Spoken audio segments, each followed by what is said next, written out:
We all have unresolved conflict. You know, is it about fighting over homework with a kid? Is it, you know, something that is always your argument with the same person? It's an underlying issue that's always there. So if you have a pen and paper, you can write notes for yourself. This is for you.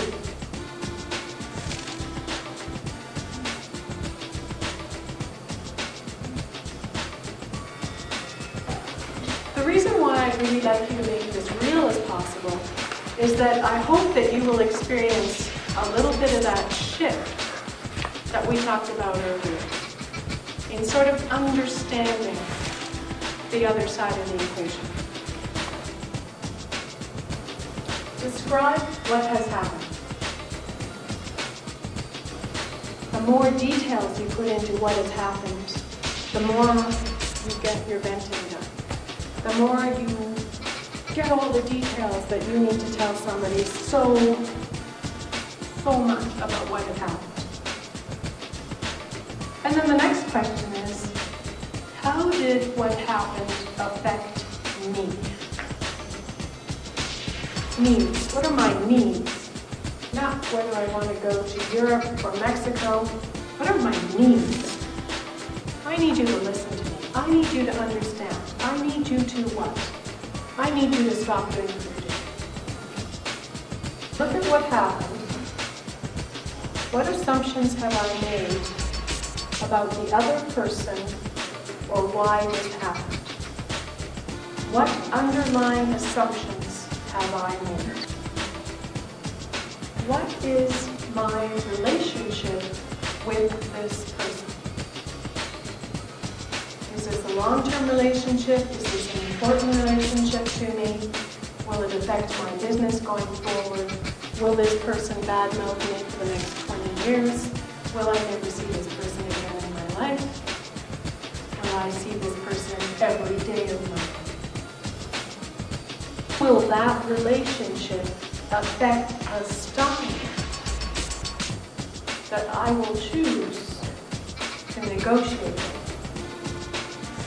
Will I look for compromise? Will I look for win-lose? How does the other person see our relationship? Are they as invested as I am? Is this something that they want going forward in this relationship? Or are they really not interested in this relationship and it's just me who is? And how might that perception of relationship again affect the way in which I choose to negotiate with this person? Which style will I use? What if this negotiation is not successful? What are my best options? What's my worst case scenario if this negotiation is not successful? So what's the best thing I can hope for?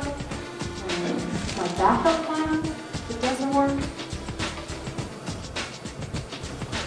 If you are very clear about what it is that you need and you feel safe enough to put those needs on the table, and if the other party does the same, you're going to have a fantastic negotiation. It's that trust to be able to put the needs on the table. But to put the needs on the table, you have to be clear about what your needs are. Because in this negotiation, where you've used the Diffusion model before going into the negotiation, you've prepared yourself as a skilled person. So now you're not going to climb a stupid mountain because you're very clear about what you want.